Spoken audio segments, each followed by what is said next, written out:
Conselheiro da Vale pede demissão e deixa uma carta denunciando absurdos do governo Lula.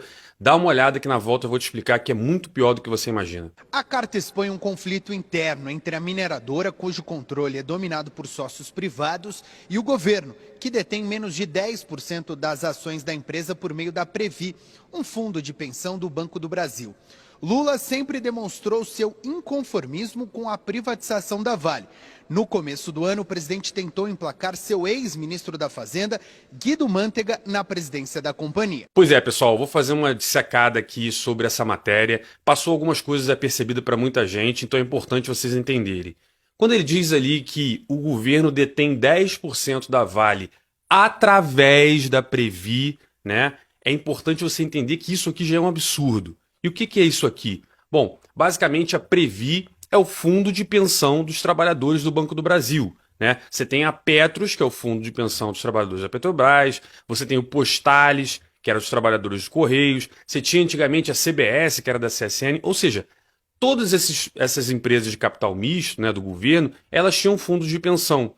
E a Previ é um deles. Então, todo mundo que trabalha no Banco do Brasil aporta todo mês uma grana, esperando que, quando eles se aposentarem, eles vão talvez ganhar até mais do que eles ganham na ativa. Porque esse fundo ele pega o dinheiro, guarda e ele faz investimentos ao longo da vida desse trabalhador lá do Banco do Brasil. E quando o cara se aposenta, ele dá uma grana boa pro cara. Às vezes mais do que ele ganha. Só que o que acontece aqui e aconteceu na Petros? Quando o governo do PT assumiu lá atrás, você também acaba gerenciando esses fundos de pensão. Então, o Lula, ele não só assumiu a Petrobras lá atrás, como ele também colocou gente dele na Petros, que era o fundo de pensão. Sabe o que a Petros aconteceu com ela? Basicamente, o Lula lá, a Dilma, enfim, mandaram esses fundos de pensão fazer investimento em amigos, né? Não, aqui é um investimentozinho bom, vamos comprar uma refinaria aqui que vale 20 vezes o que ela realmente vale. Vamos... Então os caras fizeram um monte de merda com esse dinheiro dos aposentados, de maneira que hoje, se você conhece alguém aposentado pela Petros, né, aposentados da Petrobras, esses caras estão pagando uma grana. Então, se o cara ganhava 10 mil por mês como aposentado da Petrobras, tem gente ganhando metade disso, porque está pagando o rombo da Petros causado pelo governo do PT lá atrás. Aí eu vou te dizer, tem gente aposentada da Petrobras que votou no Lula de novo, né? E na Previ aconteceu. O Postales, por exemplo, que é do pessoal dos Correios, foi pior ainda. Tem carteiro aí que nem está recebendo aposentadoria. Os caras quebraram o fundo. Eles usam o dinheiro do aposentado, de pessoas que estão aposentadas, para fazer esses investimentos de politicagem, né? E agora com a Previ é a mesma coisa. Então, o que o Lula está fazendo é pegando o dinheiro desses aposentados do Banco do Brasil e usando para fazer proselitismo político. Ele não está nem um pouco preocupado que essas merdas que ele está fazendo está derrubando o preço da ação e esses 10% que a Previ tem está perdendo valor.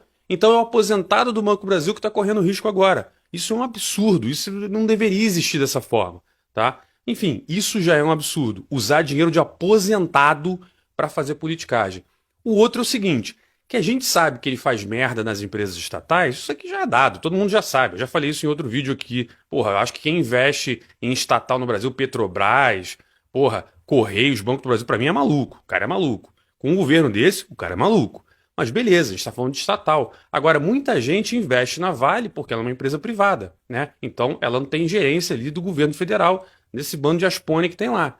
A questão é que, mesmo com empresas já privatizadas, o governo é o governo, meu irmão. O governo chega lá e foi o que aconteceu. Bota o Guido Mantega aqui. Não, a gente não quer. Ah, é? Então, olha, veja bem. Surgiu uma multinha aqui. Olha, o STF antecipou um negócio que você tem que pagar. Os caras estão fazendo uma pressão. É quase que... Pô, literalmente isso aí é coisa de bandido, de mafioso. Você está chegando para uma empresa privada e está falando ou faz o que eu quero ou eu vou dar um jeito de usar o poder do Estado contra você. Gente, isso é um absurdo, né? Isso, para mim, assim, eu nunca vi isso acontecer no Brasil, desde da redemocratização, pelo menos. Eu nunca vi o Estado ser tão claro em usar o poder de Estado contra uma empresa. Então, fica triste ver esse tipo de acontecimento ocorrendo aqui no Brasil, né? Basicamente, você não vê uma CVM, você não vê ninguém, um STF, você não vê nenhum outro instituição tentando fazer um contrapeso nesse sentido. Então, é um absurdo o que está acontecendo. A gente tem que, como sociedade, botar um limite nessa ânsia desse governo para poder tomar conta dessas empresas. E vai ter gente que fala, não, mas a Vale tem que trabalhar pelo Brasil, a Petrobras tem que trabalhar pelo Brasil. Não, isso é papel do governo. Né? É por isso que ele te cobra imposto pra cacete. É por isso que você, porra, paga taxinha disso, taxinha daquilo, a gente paga quase 40% de imposto pro governo, justamente com esse dinheiro que pega da gente, fazer o que tem que ser feito. Ele não tem que cuidar de estatal, usar dinheiro de estatal para isso. Né? Agora a gente viu, por exemplo, a Petrobras vai botar 250 milhões em campanha de artista aí, apoiando peça, apoiando um monte de coisa. Quer que a Vale construa um monte de coisa que não dá dinheiro para a Vale, que vai destruir valor do acionista, né, de quem está investindo nela, muitas vezes aposentados, para poder fazer uma obra aqui, uma obra ali. Quem tem que fazer isso é o governo. É por isso que a gente tem que privatizar todas as empresas. Empresa de petróleo tem que ser boa e eficiente em produzir petróleo. Empresa de mineração tem que ser boa e eficiente em produzir mineração. Aço, seja o que for. O Banco do Brasil tem que ser um banco bom para competir com outros bancos. Ele não tem que estar lá para fazer coisas sociais. Quem tem que fazer coisas sociais é o governo. E a gente aqui no Brasil tem a mania de misturar essas coisas. Isso é um absurdo. Então, se você gostou, curte, comenta aqui embaixo para ajudar, compartilha esse vídeo que ajuda muito no engajamento e vejo você na próxima.